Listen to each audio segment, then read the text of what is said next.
शिवांश और गौरी अभी बैठे ही थे कि तभी सूरज ने बाहर से शिवांश से अंदर आने की परमिशन मांगी। शिवांश के परमिशन देने पर सूरज अंदर आया और उसके आगे फोन बढ़ाते हुए कहा, शिमला से आपके लिए कॉल है। शिवांश ने फोन लिया और एक साइड में जाकर बात करने लगा। गौरी अभी भी शांत बैठी थी। उसे ऐसे उदास बैठे देख सूरज ने ना चाहते हुए भी पूछ ही लिया, मैडम क्या आप ठीक हैं? गौरी ने उसके सवाल पर हल्के से मुस्कुराकर हाँ में अपना सिर हिला दिया। सूरज ने कहा, क्या आप कुछ खाएंगी? गौरी ने सूरज की तरफ देखा और बोली, नहीं, लेकिन क्या हमें चाय मिल सकती है? सूरज उसकी बात पर मुस्कुराकर बोला, अरे बिल्कुल, हम अभी आपके लिए एकदम कड़क चाय बना कर लाते हैं। इतना बोल वो हॉल से अटैच किचन में चला गया। शिवराज जब कॉल खत्म कर वापस हॉल में आया तो उसने सूरज को किचन में देखा। उससे पूछा, तुम वहाँ क्या कर रहे हो? सूरज बोला, वो हम मैडम के लिए चाय बना रहे हैं। यह सुन शिवांश ने अजीब सा मुंह बनाकर कहा, चाय? गौरी ने उसका बना हुआ मुंह देखा और बोली, क्यों, आपने कभी चाय नहीं पी? शिवांश सोफे पर बैठते हुए बोला, नहीं, मुझे ये सब पसंद नहीं। उसकी बात सुन गौरी धीरे से बड़बड़ाई, हाँ, आपको कड़वी कॉफी ही तो पसंद है, बिल्कुल आपकी जबान की तरह। शिवांश ने उसकी बात को ठीक से सुना नहीं था, लेकिन उसने अंदाजा तो लगा ही लिया था कि गौरी ने उसी के बारे में कुछ कहा है। गौरी और शिवांश दोनों ही शांत थे। तभी गौरी ने चुप्पी तोड़ते हुए कहा, थैंक यू आज हमें बचाने के लिए। उसकी बात पर शिवांश, जो अभी तक फोन में कुछ काम कर रहा था, उसने नजर उठाकर देखा तो गौरी, जो अपने दोनों घुटनों पर अपना चेहरा रखे उसे ही देख रही थी। उसे ऐसे देख शिवांश ने मन में ही सोचा, इसकी बातें और इसके चेहरे की मासूमियत दोनों ही एक दूसरे से मैच नहीं करती हैं। वो ये सोच ही रहा था कि तभी सूरज हॉल में आते हुए बोला, लीजिए आपकी गर्मा गर्म चाय तैयार है। गौरी उसे देख मुस्कुराई और सूरज ने उसकी तरफ चाय का कप बढ़ा दिया और शिवांश की तरफ भी कॉफी का कप बढ़ाते हुए कहा, हमने आपके लिए भी कॉफी बनाई है। शिवांश ने बिना कुछ कहे कॉफी का कप लिया और पीने लगा। सूरज भी अपनी चाय का कप लेकर गौरी के पैरों के पास ही जमीन पर बैठ गया। उसे ऐसे बैठते देख गौरी बोली, अरे आप नीचे क्यों बैठ रहे हैं? सूरज कुछ बोलने को हुआ कि तभी गौरी ने शिवांश की तरफ देखते हुए कहा, क्या आप अपने यहाँ काम करने वाले लोगों को ऐसे ट्रीट करते हैं? माना कि वो आपके ड्राइवर हैं, लेकिन फिर भी आप उन्हें ऐसे ट्रीट नहीं कर सकते। उसकी बात सुन जहाँ सूरज ने अपना सिर पीट लिया, वहीं शिवांश उसकी इस बेवकूफ़ी भरी बातों पर उसे शांत नजरों से देख रहा था। शिवांश ने सूरज की तरफ देखा और उसे आंखों के इशारे से ही सोफे पर बैठने को कहा। सूरज गौरी से थोड़ी दूरी बनाकर सोफे पर बैठ गया। उसके बैठते ही गौरी शिवांश की तरफ देखकर बोली, देखिए, ड्राइवर भी इंसान ही होते हैं, इसलिए आपको उनकी भी इज्जत करनी चाहिए। उसे बार बार सूरज को ड्राइवर कहते देख शिवांश गुस्से से बोला, stop calling him driver again and again, he is not my driver. उसकी गुस्से भरी आवाज़ सुन गौरी सहम गई और शिवांश वहां से उठकर बाहर चला गया। उसे जाते देख गौरी उदास हो गई। सूरज ने गौरी को उदास होते देखा तो वो बोला, देखिए, आप बॉस की बातों का बुरा मत मानिए। वो तो आपने हमें इतनी बार ड्राइवर बोला, इसीलिए वो आप पर चिल्ला दिए। गौरी बोली, लेकिन फिर आप कौन है? क्योंकि हमने तो हमेशा ही आपको उनकी गाड़ी चलाते ही देखा है। सूरज मुस्कुराकर बोला, हाँ, क्योंकि उनके लिए काम करना हमें अच्छा लगता है। हम उनके ड्राइवर नहीं हैं, लेकिन वो हमारे बॉस। गौरी उसकी इन गोल गोल बातों को समझ नहीं पा रही थी। सूरज बोला, हम जब 10 साल के थे तब हमारे गांव में बाढ़ आ गई और पूरा गांव उसी में बह गया। हमारे बाबा की मौत भी उसी समय हो गई थी और हम इधर उधर भटकते हुए यहाँ दिल्ली आ गए। उस वक्त ना हमारे पास रहने को घर था, ना खाने को खाना, इसीलिए हम फुटपाथ पर ही लोगों का कुछ छोटा मोटा काम कर देते थे और उस काम से जो पैसे मिलते उसी से कुछ खाते और वहीं सो जाते थे। एक दिन हम फुटपाथ पर ही सो रहे थे कि तब कुछ लड़कों ने हमारे पैसे छीनने की कोशिश की और पैसे न देने पर उन्होंने हमें मारना शुरू कर दिया। हम अकेले थे और वो 5। हम खुद को उनसे बचा नहीं पा रहे थे कि तभी 2 लड़कों ने आकर उन लड़कों को मारना शुरू कर दिया। गौरी सूरज की बातों को बड़े ध्यान से सुन रही थी। सूरज बोला, आप जानती हैं वो 2 लोग कौन थे? गौरी ने उसके सवाल पर नामे से हिला दिया तो सूरज बोला, वो शिवान सर और देव भैया थे। उन दोनों ने उस दिन हमें बचाया था और फिर अपने साथ ही हमें रायजादा मेंशन ले आए थे। उसी दिन से हमने शिवान सर और देव भैया को अपना सब कुछ मान लिया। देव भैया तो फिर भी अपनी दिल की बात, अपने इमोशंस बता देते हैं, लेकिन शिवान सर सभी का पूरा ख्याल रखते हैं, लेकिन कभी नहीं जताते। उन्होंने हमेशा हमें अपने परिवार का हिस्सा माना है, हमें पढ़ाया, हमें काबिल बनाया और कभी हमसे नहीं कहा कि हम उनके लिए कुछ भी करें। लेकिन हम ये सब जो भी करते हैं अपनी खुशी से करते हैं। गौरी बोली, सॉरी, हमें ये सब नहीं पता था और अनजाने में ही हमने आपको ड्राइवर कह दिया। उसके ऐसे माफ़ी मांगने पर सूरज बोला, अरे नहीं मैडम, आप सॉरी मत कहिए। गौरी बोली, ठीक है, तो फिर आप हमें मैडम मत कहिए। सूरज बोला, तो फिर हम आपको क्या कहें? गौरी ने कंधे उचकाते हुए कहा, जो आपका मन करे, लेकिन बस मैडम नहीं। सूरज कुछ सोचते हुए बोला, तो क्या हम आपको गौरी दी बुलाएं? गौरी ने मुस्कुराकर हाँ में सिर हिला दिया। सूरज ने टाइम देखा तो रात के 2 बज रहे थे। सूरज बोला, हमें लगता है कि आपको अब आराम करना चाहिए। और इतना बोल वो बाहर चला गया। सूरज बाहर गया तो उसने देखा शिवास आंख बंद करके रेस्टिंग काउच पर बैठा हुआ था। उसे देख सूरज ने कहा, बॉस काफी रात हो गई है, आपको अंदर जाकर रेस्ट करना चाहिए। उसकी बात सुन शिवास ने आंखें खोली और अंदर की तरफ जाते हुए बोला, तुम भी जाओ और रेस्ट कर लो। और हाँ, कल तक मुझे उस बहनों की जहाँ गौरी गई थी उसकी सारी वीडियो फुटेज चाहिए। इतना बोल वो अंदर चला गया। शिवांश जब अंदर आया तो उसने देखा कि गौरी किचन में थी। उसके बाद देख शिवांश उसके पास गया और बोला, तुम यहाँ क्या कर रही हो? गौरी बोली, वो हम यहाँ ये कप धोने आए थे।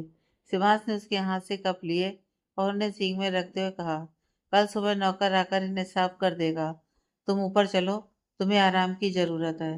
गौरी ने शिवांश की तरफ देखा, जिसकी आंखों में उसे अपने लिए फिक्र नजर आ रही थी। उसे देख गौरी बोली, क्या आपको हमारी फिक्र हो रही है? शिवांश ने गौरी को अपनी गोद में उठाया और उसे ऊपर ले जाते हुए बोला, मैं तुम्हें यहाँ लेकर आया हूँ, तो ये मेरी जिम्मेदारी है कि तुम ठीक रहो। गौरी उसकी बात सुन चुप हो गई। शिवांश ने कमरे में ले जाकर उसे बिस्तर पर लिटाया और उसे ब्लैंकेट उड़ाते हुए कहा, किसी भी चीज़ की ज़रूरत हो तो मुझे कॉल कर देना। गौरी ने उसे जाते देखा तो बोली, आप आज हमें बचाने क्यों आए? उसके सवाल पर शिवांश बिना पलटे ही बोला, तुम्हारी जगह अगर कोई और भी होता तो भी हम उसे बचाते। इतना बोल वो कमरे से बाहर चला गया। गौरी को उसके जवाब से न जाने क्यों बहुत तकलीफ हुई और वो उसे जाते हुए देख खुद से ही बोली, क्या अगर कोई और भी होता तो आप उसका इसी तरह ख्याल रखते? वही शिवांश जब अपने रूम में आया तो उसके जहन में अभी भी गौरी का किया हुआ सवाल ही चल रहा था और उसे भी इस बात का जवाब नहीं पता था कि क्यों वो उसकी दर्द भरी आवाज़ सुनते ही उसे बचाने के लिए चला गया। वो गार्ड्स को भी भेज सकता था, लेकिन वो खुद गया और इस बात का जवाब उसके पास भी नहीं था। शिवांश अपने बेड पर लेटा थोड़ी देर पहले की बातों के बारे में सोच रहा था। फ्लैशबैक 4 घंटा पहले। शिवांश को अगले दिन शिमला पहुंचना था किसी अर्जेंट काम की वजह से, लेकिन उसे रात में ही निकलना पड़ा। मौसम खराब होने की वजह से वो चौपर से नहीं जा सकता था, इसलिए उसने तय किया कि वो रात में बाई रोड ही शिमला जाएगा। इसीलिए वो शिमला जा रहा था कि तभी गौरी का कॉल उसके पास आया। Flashback and. शिवांश खुद से ही बोला, अगर आज मैं गौरी को बचाने के लिए समय पर नहीं पहुंचता तो आज उसके साथ कुछ भी हो सकता था और वो लड़का, उसे तो मैं छोड़ूंगा ही नहीं। ये सब सोचते हुए शिवांश की आंख लग गई। अभी शिवांश को लेटे हुए कुछ देरी हुई थी कि तभी उसे गौरी के कमरे से उसके चिल्लाने की आवाज़ आई। आवाज़ सुनते ही शिवांश की आंखें खुली और वो जल्दी से गौरी के रूम में आ गया। उसने देखा गौरी नींद में ही डरकर चिल्ला रही थी। उसका पूरा शरीर पसीने में लथपथ था और वो जोर जोर से रोते हुए बोल रही थी, प्लीज हमें छोड़ दो, प्लीज कोई हमारे पापा को बचा लो प्लीज। उसे ऐसे रोते देख शिवांश ने जल्दी से उसे अपने गले से लगा लिया और उसके सर पर हाथ फेरते हुए उसे शांत करवाने लगा। गौरी को जब किसी के पास होने का एहसास हुआ तो वो थोड़ी शांत हो गई, लेकिन अभी भी वो धीरे धीरे सुबकते हुए बड़बड़ा रही थी, प्लीज हमारे पापा को बचा लो प्लीज। और ऐसे ही बड़बड़ाते हुए वो फिर से सो गई। शिवांश उसकी तकलीफ समझ सकता था, क्योंकि उसने भी अपने मॉम डैड को खोया था। शिवांश ने गौरी को वापस से बेड पर लिटाने की कोशिश की, लेकिन गौरी ने शिवांश को कसकर कमर से पकड़ रखा था, जिसकी वजह से वो गौरी के काफी करीब आ गया था और ना चाहते हुए भी उसकी नजरें गौरी के चेहरे पर थम गईं। शिवांश ने एक हाथ आगे बढ़ाकर उसके चेहरे के पसीने को साफ किया और बोला, समझ नहीं आता कि तुम कौन हो। वो गौरी जो मुझे पहली बार उज्जैन में मिली थी, कॉन्फिडेंट और किसी से न डरने वाली, या ये गौरी जिसके अंदर इतना डर भरा हुआ है। ये बोल उसने अनजाने में ही गौरी के माथे पर एक किस कर दिया, लेकिन अगले ही पल जब उसे एहसास हुआ कि उसने क्या किया है, वो तो गौरी से झटके से दूर हुआ और अपने कमरे में चला गया। अगली सुबह शिवांश थोड़ा लेट ही उठा, क्योंकि वो रात ठीक से सो नहीं पाया था। वो तैयार होकर नीचे हॉल में आया तो उसकी नज़र किचन से आ रहे शोर पर गई। उसने देखा कि किचन में कोई है। शिवांश थोड़ा आगे बढ़कर जैसे ही किचन की तरफ देखने लगा कि उसने देखा वहां गौरी थी। उसे देख शिवांश की जैसे सांसें थम गईं, और उसकी वजह यह थी कि इस वक्त गौरी किचन में कुछ काम कर रही थी और उसने वाइट एंड रेड के कॉम्बिनेशन की एक साड़ी पहनी थी और अपने लंबे बालों को खुला छोड़ा हुआ था, जो उसकी कमर से नीचे लहरा रहे थे। गौरी उस साड़ी में बहुत ही ज्यादा खूबसूरत लग रही थी। ये पहली बार था कि शिवांश किसी को देखकर अपनी पलकें तक झपकाना भूल गया था। वो अभी गौरी को नजर भर कर देख ही रहा था कि तभी उसे कुछ गिरने की तेज आवाज आई, जिससे वो होश में आया और खुद को किचन से बाहर खड़ा देखा। खुद से ही बोला, मैं यहाँ क्या कर रहा हूँ। फिर वो वापस हॉल में आ गया। सूरज भी अपने कमरे से बाहर आया और शिवांश को सामने खड़ा देख उसे गुड मॉर्निंग विश किया। शिवांश ने हमेशा की तरह कोई जवाब नहीं दिया और सूरज की तरफ देखते हुए बोला, ये किचन में क्या कर रही है। सूरज बोला, वो गौरी दी ने कहा कि वो हमारे लिए आज का ब्रेकफास्ट बनाएगी, तो बस वही। उसकी बात सुनते ही शिवांश ने एक नज़र उसे देखा और बोला, गौरी दी। सूरज थोड़ा घबराते हुए बोला, वो उन्होंने ही मैडम बुलाने से मना कर दिया, इसलिए। शिवांश उसकी बात बीच में काटते हुए बोला, और ये कपड़े। सूरज बोला, बस आप ही ने तो कहा था कि उनके लिए सुबह तक कपड़े अरेंज कर देना। शिवांश सपाट लहजे में बोला, कपड़े अरेंज करने को कहा था, कपड़ों की थान नहीं। सूरज एक नज़र गौरी को देखते हुए बोला, वो अच्छी तो लग। उसने इतना ही बोला कि शिवांश ने घूर कर उसे देखा। तभी सूरज चुप हो गया। शिवांश बोला, मैंने तुमसे कुछ काम करने को कहा था, वो तुमने किया। सूरज ने एक फाइल उसके सामने बढ़ाते हुए कहा, यह उसकी और उसकी फैमिली के बारे में सारी डिटेल्स है, और वीडियो फुटेज भी थोड़ी देर में हमें मिल जाएगी। शिवांश ने फाइल ली और उसे पढ़ने लगा। तभी सूरज का फोन रिंग हुआ और उसने कॉल पिक की और कुछ बातें करने के बाद शिवांश से कहा, बॉस एक गार्ड वो वीडियो फुटेज लेकर आया है। शिवांश ने फाइल में देखते हुए ही कहा, उसे अंदर बुलाओ। सूरज ने उसे अंदर आने को कहा तो गार्ड अंदर आया और उसने सूरज को एक पेन ड्राइव पकड़ा दी। सूरज अपने कमरे से लैपटॉप लेने चला गया। शिवांश ने देखा कि वो गार्ड अभी तक वहीं खड़ा है। तभी उसकी नज़र ने उस गार्ड की नज़रों का पीछा किया। जैसे ही शिवांश ने देखा कि वो गार्ड किचन में काम कर रही गौरी को बुरी नज़र से देख रहा है, तो उसकी मुट्ठी गुस्से में कस गई। उसने बिना किसी देरी के अपनी कमर से गन निकाली और सामने खड़े गार्ड को शूट कर दिया। गन में साइलेंसर लगे होने की वजह से गौरी को शूट की आवाज़ नहीं आई। गार्ड को शूट करते ही हाल में सूरज आ गया। उसने जब शिवांश को शूट करते देखा तो जल्दी से उसके पास आते हुए बोला, बॉस ये। वो इतना ही बोल पाया कि शिवांश अपनी जगह से उठा और किचन में चला गया। सूरज भी जल्दी से उस गार्ड को घसीटते हुए बाहर की तरफ ले जाने लगा। इधर शिवांश गुस्से में किचन में गया तो उसने देखा कि गौरी ने अपनी साड़ी का पल्लू घुमाकर अपनी कमर में खोस रखा था और अपने बालों का जूड़ा बना रखा था, और उसके बालों की कुछ लटें उसके चेहरे पर आ रही थी। इसमें कोई शक नहीं था कि इस वक्त अगर गौरी को कोई भी देखता तो अपने खोज खो ही बैठता। लेकिन शिवांश इस वक्त बहुत गुस्से में था। शिवांश गौरी के पास गया और उसकी बाजू पकड़ उसे अपनी तरफ मोड़ते हुए गुस्से से बोला, तुम चाहती क्या हो। गौरी जो अचानक हुए इस एक्शन से अनजान थी, वो शिवांश के ऐसे खींचने से सीधा शिवांश के सीने से जा लगी। उसने शिवांश के सवाल पर हैरानी से उसे देखा तो शिवांश ने एक हाथ से उसकी कमर से साड़ी का पल्लू निकाल दिया। शिवांश ने जब ये किया तो उसकी उंगलियां गौरी की कमर को छू गईं, जिसकी वजह से गौरी ने कसकर अपनी आंखें बंद कर लीं। उसके इस रिएक्शन पर शिवांश का गुस्सा जैसे कहीं छूमंतर हो गया, और अब उसकी आंखों में गुस्से की जगह एक अलग ही एहसास था। जिससे वो अनजान था।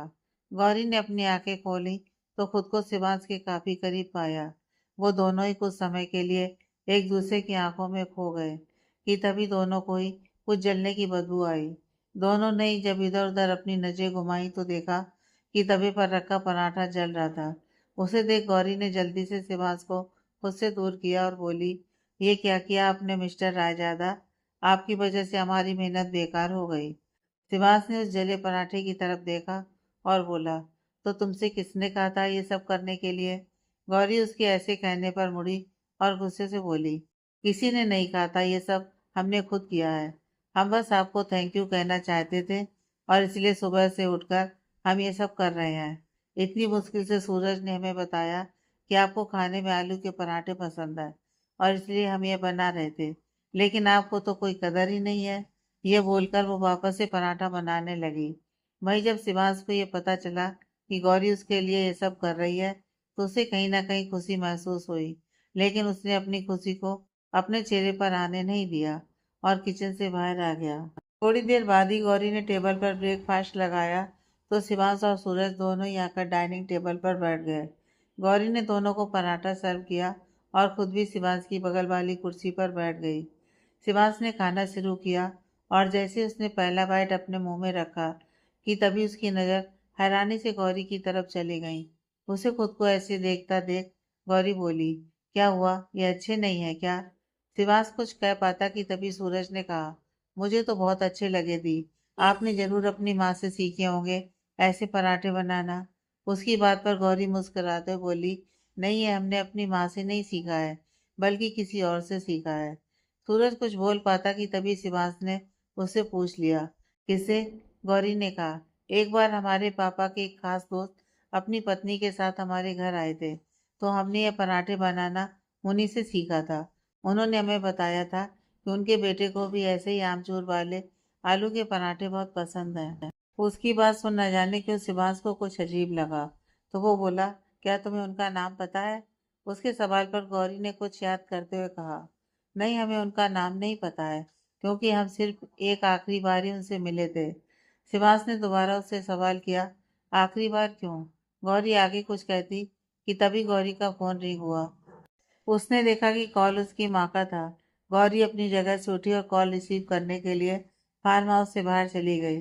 शिवांश गौरी को जाते हुए देख रहा था।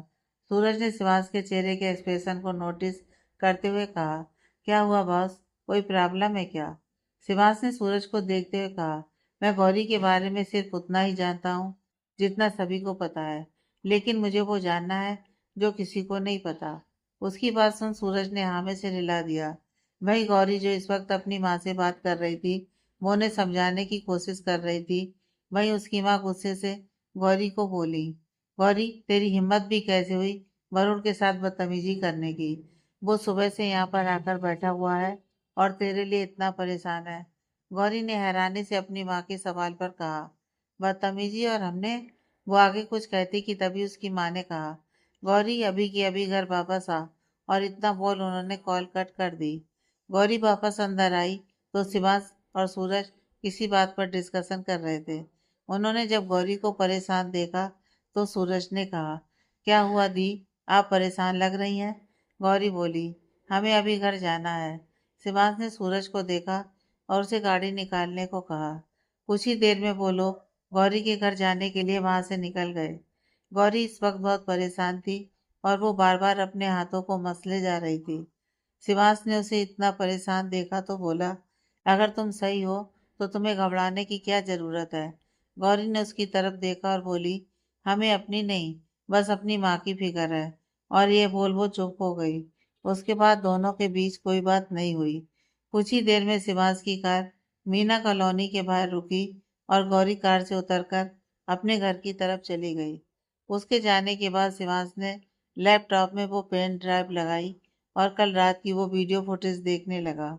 इधर गौरी जब अपने घर पहुंची तो देखा कि वरुण और उसके मम्मी पापा उसी के घर बैठे हुए थे। वहीं उसकी माँ और आयुष साइड में सर झुकाए खड़े हुए थे। जब उन सभी लोगों ने गौरी को आते देखा तो वरुण की माँ बोली, लो जी, आ गई राजकुमारी, कोई पूछे इनसे इनकी करतूतों के बारे में। सुमित्रा ने जब गौरी को देखा तो उसके पास आते हुए उसका हाथ पकड़ते हुए बोली, कहाँ थी तू?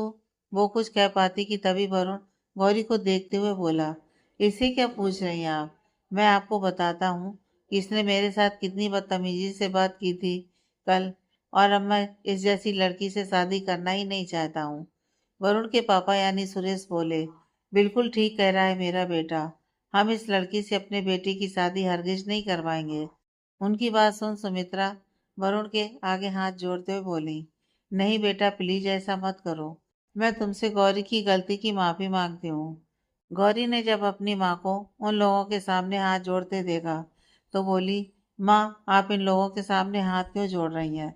और ये होता ही कौन है ये रिश्ता तोड़ने वाला?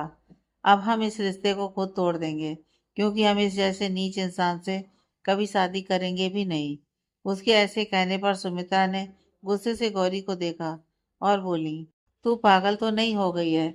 जब तू मेरे सामने वरुण से ऐसे बात कर रही है तो कल तो तूने सारी हदें पार ही कर दी होंगी। उनकी बात सुन गौरी गुस्से से बोली, हाँ ठीक कहा आपने माँ, हद तो कल पार हुई थी, लेकिन वो हद हमने नहीं बल्कि इस इंसान ने की थी, और उसका सबूत ये है। ये कहते हुए गौरी ने जो अपनी बाजू साड़ी से कवर कर रखी थी, उसने वो अपनी बाजू को ऊपर से हटा दी। वहां खड़े जब सभी लोगों ने गौरी की बाजू पर वो नाखून की खरोंचों के निशान देखे तो सब हैरान रह गए। गौरी का ब्लाउज स्लीवलेस होने की वजह से सभी को वो निशान साफ दिखाई दे रहे थे। गौरी की माँ ने जब उसकी बाजू पर वो निशान देखा तो परेशान होते हुए बोली, गौरी ये सब कैसे हुआ? गौरी कुछ बोलती कि तभी वरुण ने कहा, झूठ बोल रही है ये, पता नहीं कहाँ से अपना मुंह काला करवा कर आई है और अब मुझ पर इल्जाम लगा रही है। उसकी हाँ में हाँ मिलाते हुए वरुण के माँ बाप भी गौरी पर झूठे इल्जाम लगाने लगे। गौरी और सुमित्रा दोनों ही खड़ी उन लोगों की जलील बातों को सुन रही थी। गौरी तो हैरान थी ये सोचकर कि वरुण के साथ साथ उसके माँ बाप भी अपने बेटे की गलतियों पर पर्दा डाल रहे हैं। वहीं आयुष, जो अभी तक गुस्से से वरुण की बातों को सुन रहा था, लेकिन जब ये सब उसकी बर्दाश्त से बाहर हो गया और उसने गुस्से से जाकर वरुण का कॉलर पकड़ लिया और बोला, तेरी हिम्मत कैसे हुई मेरी गौरी दी के बारे में ये सब बोलने की? मैं तुझे छोड़ूंगा नहीं। उसके इस एक्शन पर सभी हैरान रह गए और गौरी और सुमित्रा आयुष को वरुण से दूर करने की कोशिश करने लगे, लेकिन वो उसे वरुण से दूर नहीं कर पा रही थी कि तभी वरुण ने अपनी पूरी ताकत से आयुष को धक्का दिया।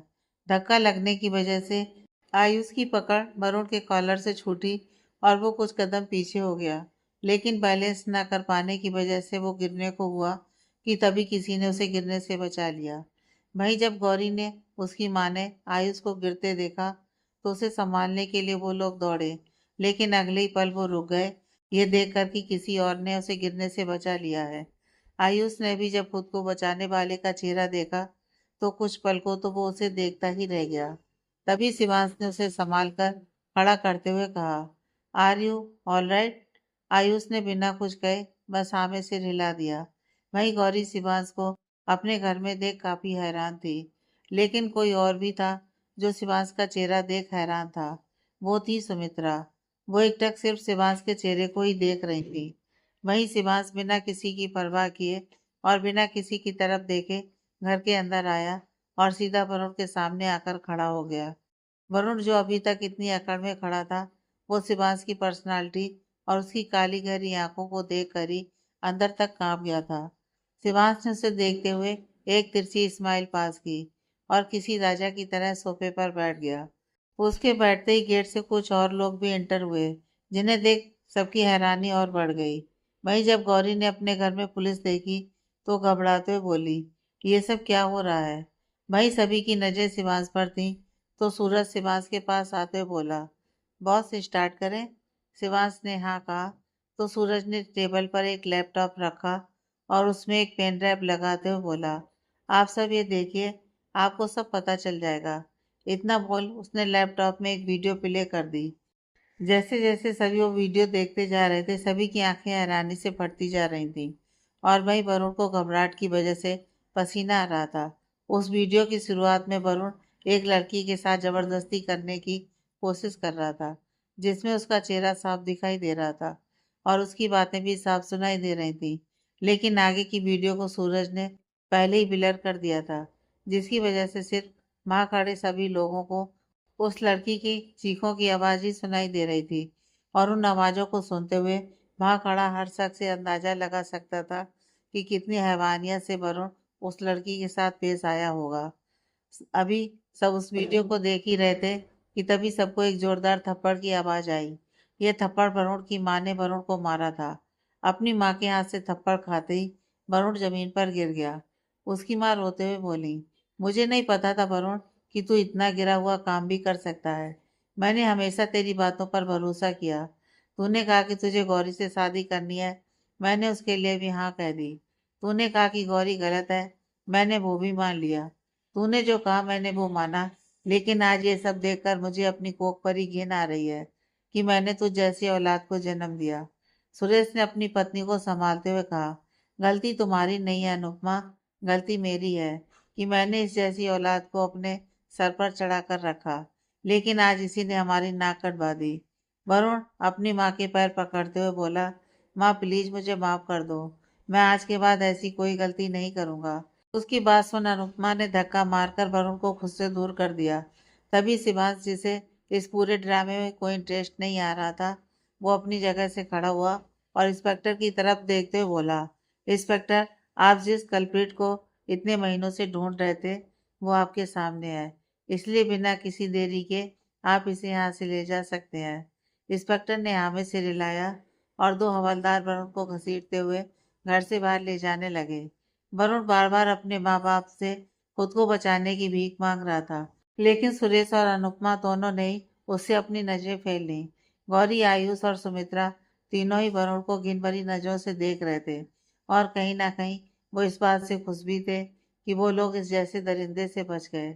सुरेश और अनुपमा भी बिना कुछ कहे वहां से अपनी नजर नीचे किए हुए ही चले गए। वो बाहर आए तो उन्होंने देखा कि पूरा मोहल्ला उन्हें अजीब नजरों से देख रहा था और जानने की कोशिश कर रहा था कि वरुण को किस गुनाह के लिए पुलिस अपने साथ ले गई है। कुछ लोगों ने तो आकर उनसे पूछा भी, लेकिन वो दोनों बिना कुछ कहे वहां से चले गए। इधर शिवांश भी सूरज के साथ जाने लगा कि तभी सुमित्रा जी ने उसे रोकते हुए कहा, रुको बेटा। उनकी बात सुन शिवांश रुक गया तो सुमित्रा जी बोली, मुझे नहीं पता कि मैं आपका शुक्रिया कैसे अदा करूं, लेकिन आपने आज जो मेरे लिए किया है उसका कर्ज जिंदगी भर मुझ पर रहेगा। शिवांश ने अब जाकर सुमित्रा को ध्यान से देखा था और न जाने क्यों उसे ऐसा लगा कि उसने पहले भी उन्हें कहीं देखा है। तभी गौरी सुमित्रा जी के पास आते हुए बोली, माँ, ये हमारे बॉस है मिस्टर शिवांश सिंह रायजादा। उसकी बात सुन सुमित्रा हैरानी से गौरी की तरफ देखते हुए बोली, रायजादा, शिवांश सिंह रायजादा। ये बोलते हुए सुमित्रा जी जैसे कहीं खो सी गईं।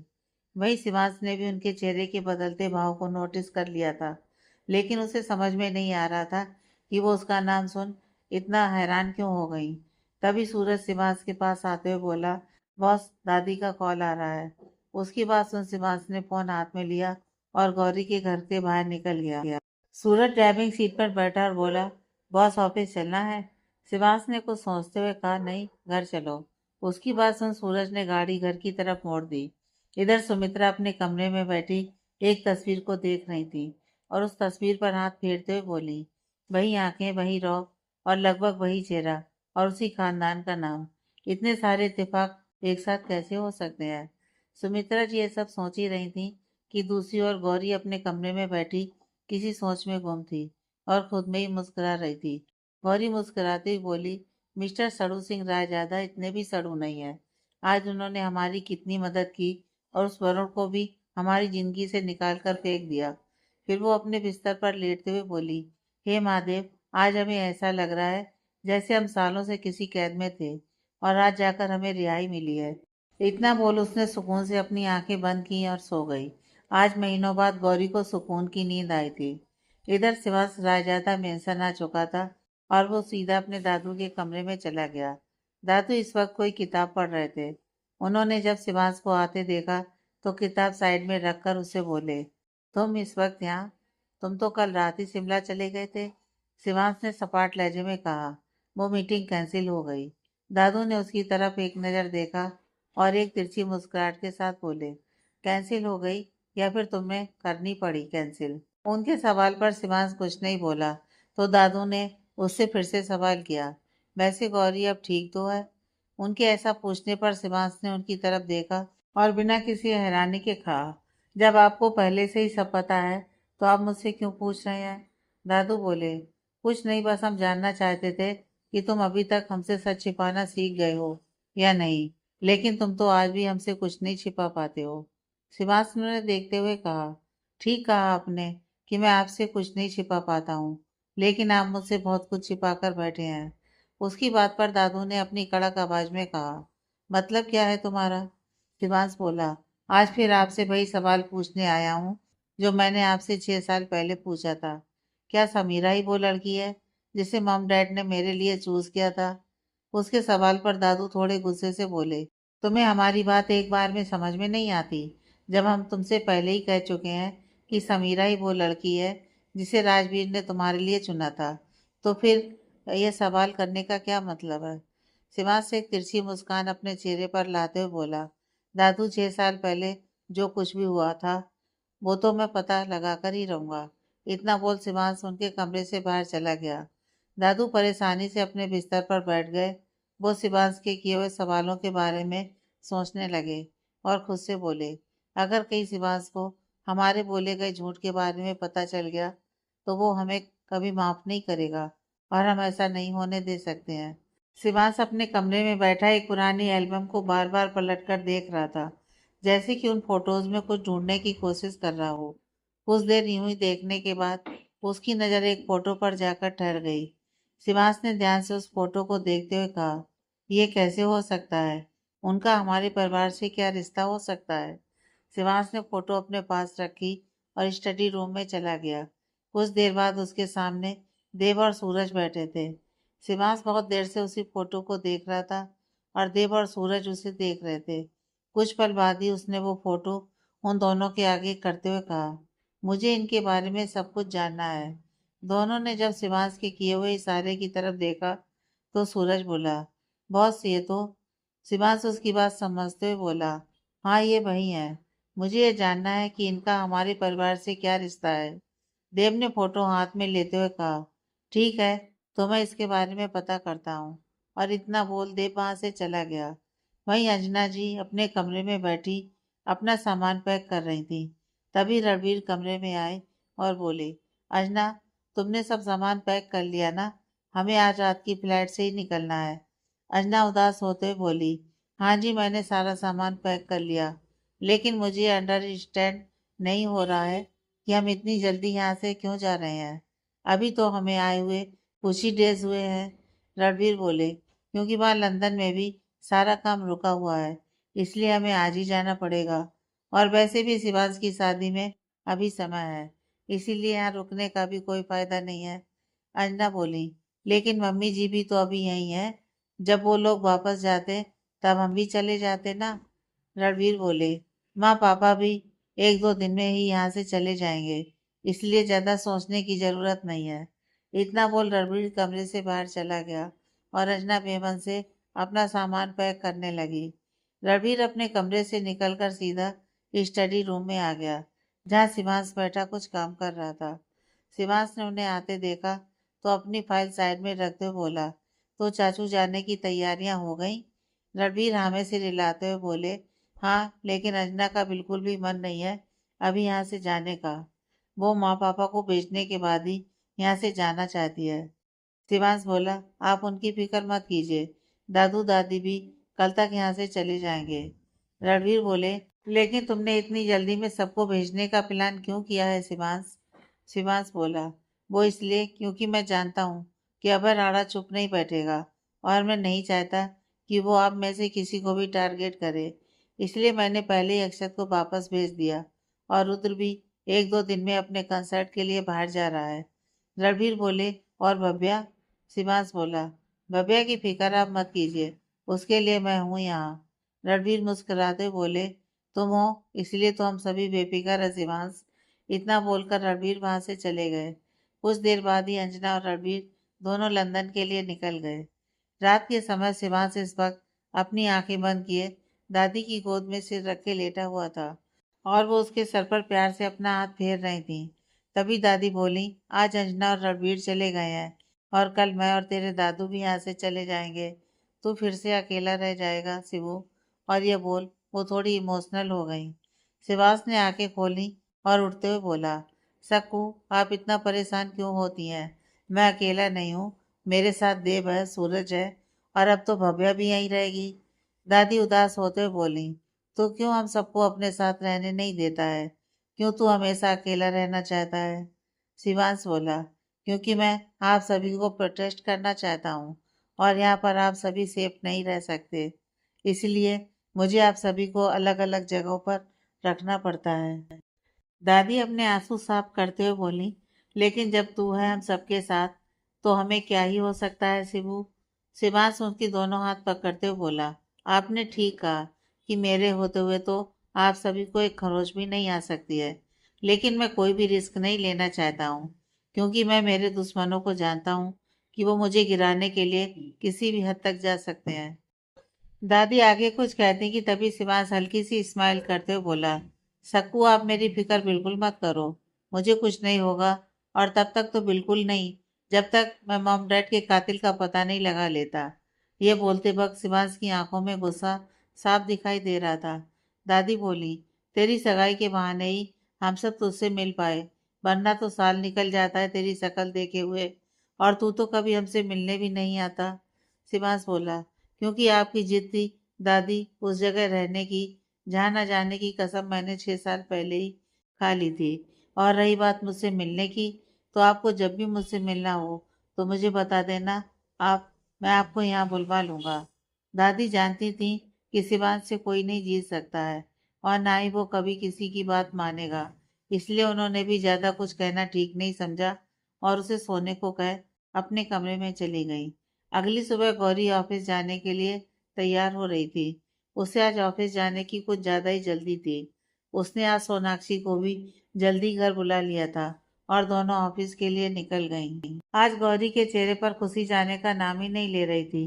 वो अपने केबिन में पहुंची और अपने काम में लग गई, लेकिन वो बार बार अपनी घड़ी में समय देखती और फिर अपना काम करने लगती।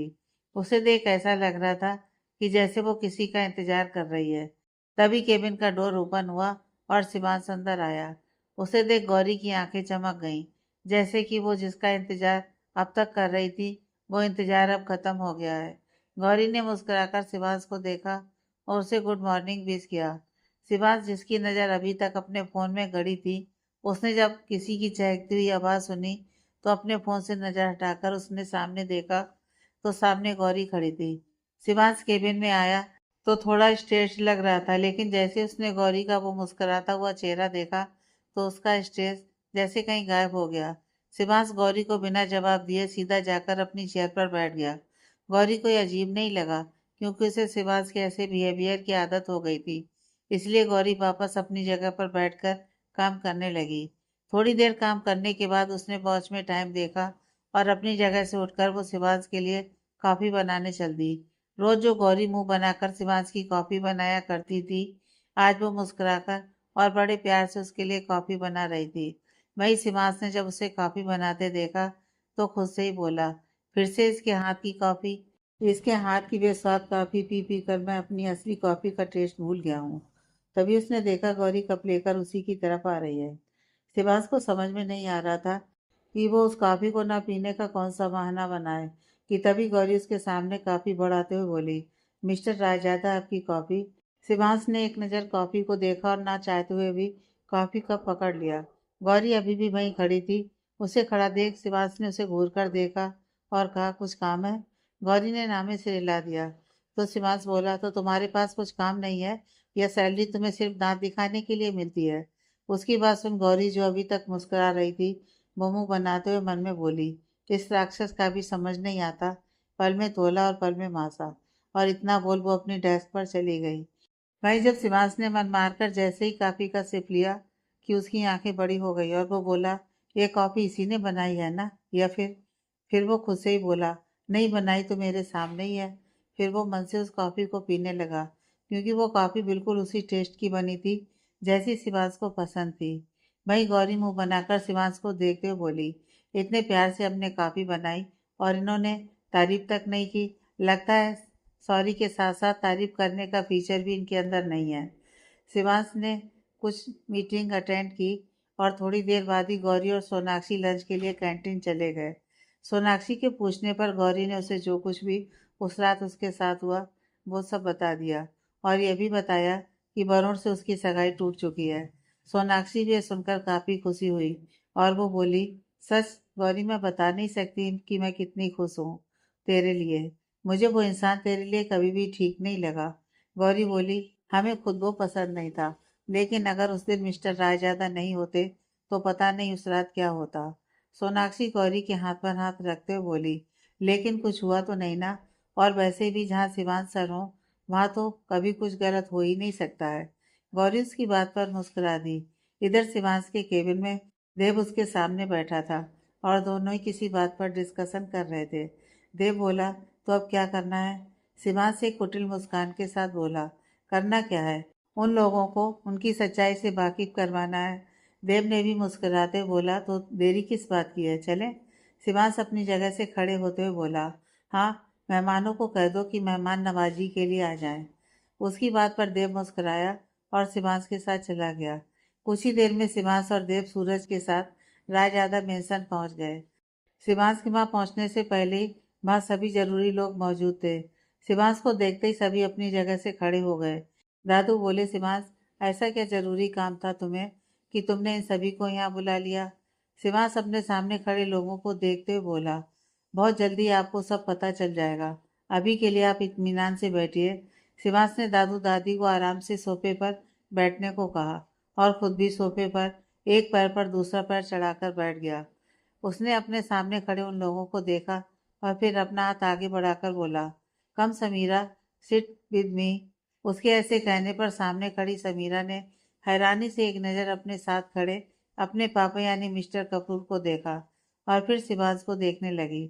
उसकी हैरानी की वजह यह थी कि आज इतने सालों में ये पहली बार था कि शिवांश ने खुद सामने से उससे बात की थी, वरना तो हमेशा समीरा ही उसके पास आने के बहाने ढूंढती रहती थी।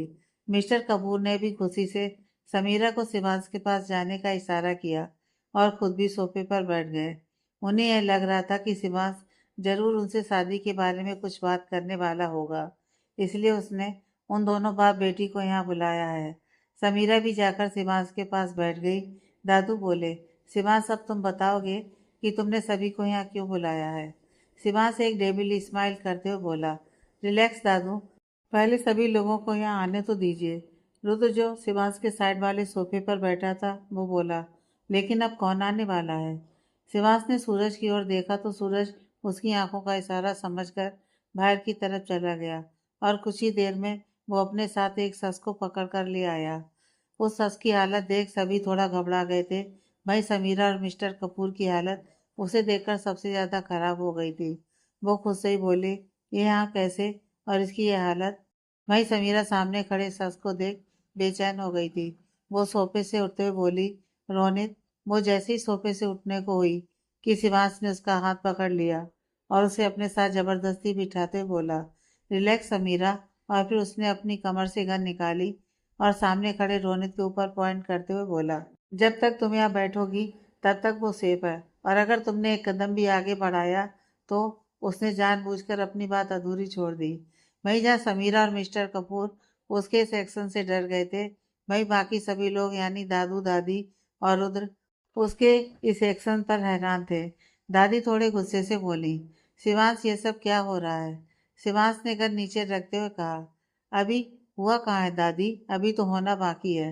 यहाँ मौजूद कुछ लोग हैं जिन्होंने बहुत कुछ छुपाया है और शिवान सिंह रायजादा को धोखे से सख्त नफरत है। ये कहते हुए उसकी नज़र दादू पर चली गई जो उसे ही देख रहे थे। फिर उसने देव को कुछ इशारा किया और देव ने सामने लगी एलसीडी में एक पेन ड्राइव लगाई और सभी के सामने कुछ फोटोज आने लगी। पहले की कुछ फोटोज नॉर्मल थी जो कि समीरा, मिस्टर कपूर और रोनित की थी, लेकिन बाद की कुछ फोटोज सिर्फ समीरा और रोनित की थी। उन फोटोज को देखते हुए वहां मौजूद सभी लोग हैरान थे, सिवाय शिवांश, देव और सूरज के। उन फोटोज में समीरा और रोनित एक दूसरे के काफी करीब थे, इतने करीब कि कोई भी उन्हें देखकर यह तो बिल्कुल नहीं मानेगा कि वो दोनों भाई बहन हैं। कुछ फोटोज में समीरा रोनित को गले लगा रही थी, कहीं वो उसे किस कर रही थी और भी आगे बहुत कुछ था, जिसे देखने से पहले ही दादू ने गुस्से से देव से कहा, इसे बंद करो अभी। उनकी गुस्से भरी आवाज़ सुन देव ने जल्दी से वो स्क्रीन ऑफ कर दी। शिवांश का मेंशन पूरा एयर कंडीशन था, लेकिन फिर भी समीरा और मिस्टर कपूर को डर और घबराहट की वजह से पसीना आ रहा था। दादी ने गुस्से से मिस्टर कपूर की तरफ देखते हुए कहा, यह सब क्या है सिद्धार्थ? तुमने तो सगाई में हमसे कहा था कि यह लड़का रोनित समीरा का कजिन है, लेकिन इन तस्वीरों में मुझे तो कहीं से ये दोनों भाई बहन नहीं लग रहे हैं। तुम बताओगे मुझे कि ये सब क्या है? मिस्टर कपूर जैसे ही दादी को एक्सप्लेन करने के लिए अपनी जगह से खड़े हुए कि तभी शिवांश ने अपनी कोल्ड आवाज में कहा, सच मैं पहले से जानता हूँ, इसलिए झूठ बोलने की कोशिश भी मत करना। मिस्टर कपूर डरते हुए बोले, देखो शिवांश, मुझे माफ कर दो। मैं जानता हूँ कि मैंने बहुत गलत किया है। मुझे तुमसे सच नहीं छुपाना चाहिए था। रोनित और समीरा भाई बहन नहीं है, बल्कि वो दोनों एक दूसरे से प्यार करते हैं, और अभी से नहीं बल्कि कई सालों से। लेकिन ये बात मुझे नहीं पता था। मुझे ये बात काफी बाद में पता चली। फिर उन्होंने दादी के आगे हाथ जोड़ते हुए कहा, माँ जी, मैं जानता हूँ कि मैंने बहुत गलत किया है, लेकिन इन सब में मेरा अपना कोई स्वार्थ नहीं था। उसकी बात सुन शिवांश हंसते हुए बोला, मैंने कहा था तुमसे कि झूठ मत बोलना, क्योंकि सारा सच मैं जानता हूँ। फिर उसे सूरज ने एक फाइल पकड़ाई और उस फाइल को शिवांश ने टेबल पर पटकते हुए कहा, तुम्हारा सारा स्वार्थ इस फाइल में कैद है। कैसे 6 साल पहले तुम्हारी कंपनी बैंक करप्ट होने वाली थी, और रायजादा परिवार से रिश्ता जोड़ने के बाद तुमने 1 साल के अंदर ही अपने सारे लोन्स चुका दिए। फिर उसने दादाजी की तरफ देखते हुए कहा, काफी जल्दी कवर कर लिया आपने। उसकी बात से मिस्टर कपूर और घबरा गए। तभी दादी गुस्से से बोली, कोई मुझे बताएगा कि यह सब क्या हो रहा है? शिवांश ने देव को इशारा किया तो देव बोला, मैं आप सबको सच बताता हूँ। इतना बोल उसने एक नज़र सभी को देखा जो उसके ही बोलने का इंतजार कर रहे थे।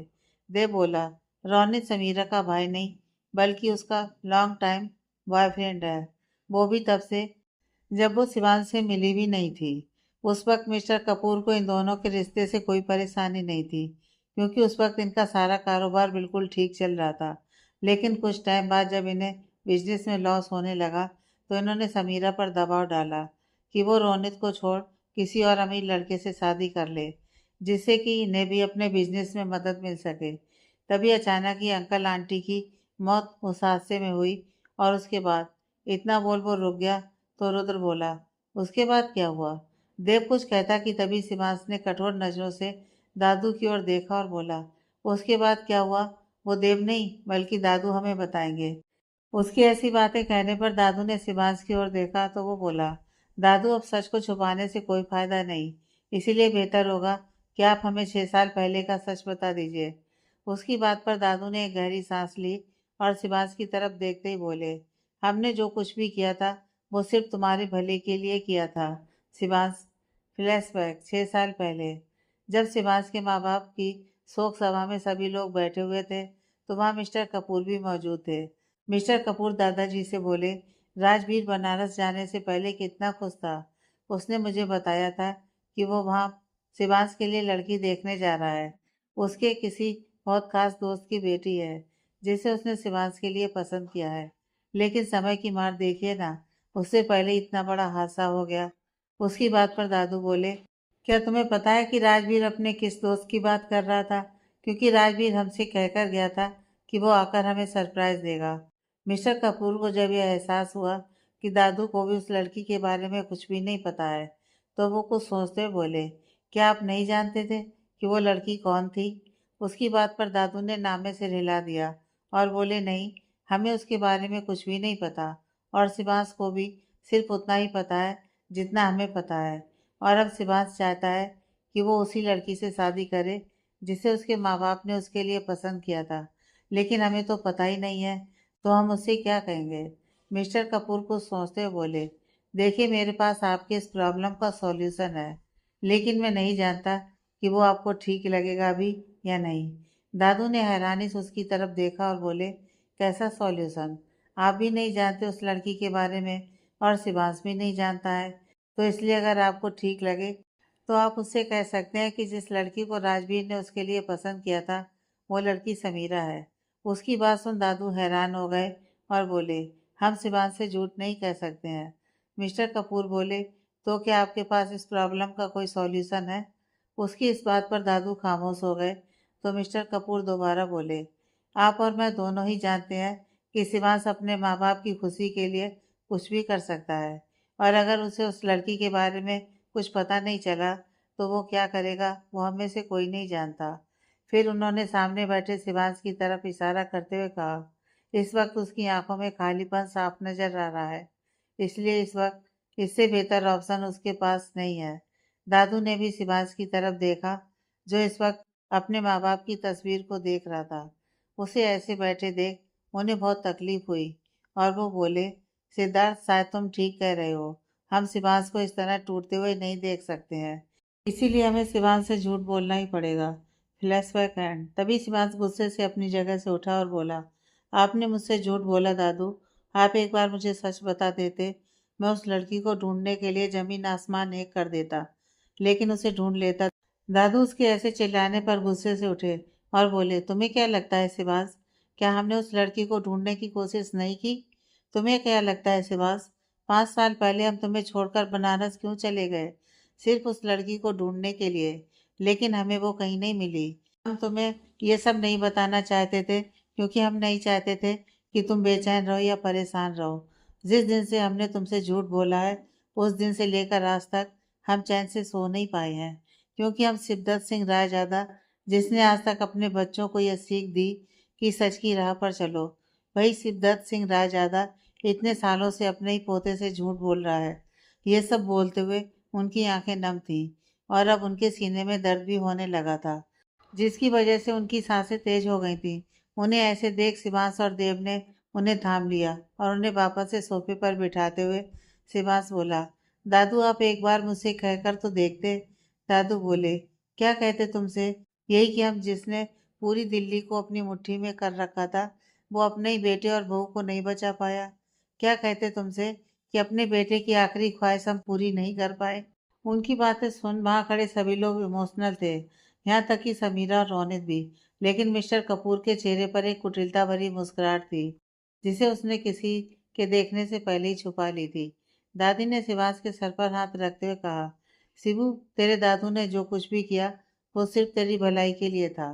शिवांश ने दादी का हाथ अपने हाथ में लेते हुए कहा, मैं जानता हूँ दादी कि दादू कभी मेरा बुरा सोच ही नहीं सकते हैं, लेकिन अब जब मुझे यह पता चल चुका है कि समीरा वो लड़की नहीं है, तो मैं समीरा से शादी नहीं कर सकता हूँ। उसकी यह बात सुन वहाँ कुछ लोग खुश थे और कुछ हैरान। खुशी में शामिल थे देव, सूरज, रुद्र, समीरा और रोनित, और हैरानी में शामिल थे दादू, दादी और मिस्टर कपूर। आगे की कहानी नेक्स्ट पार्ट में।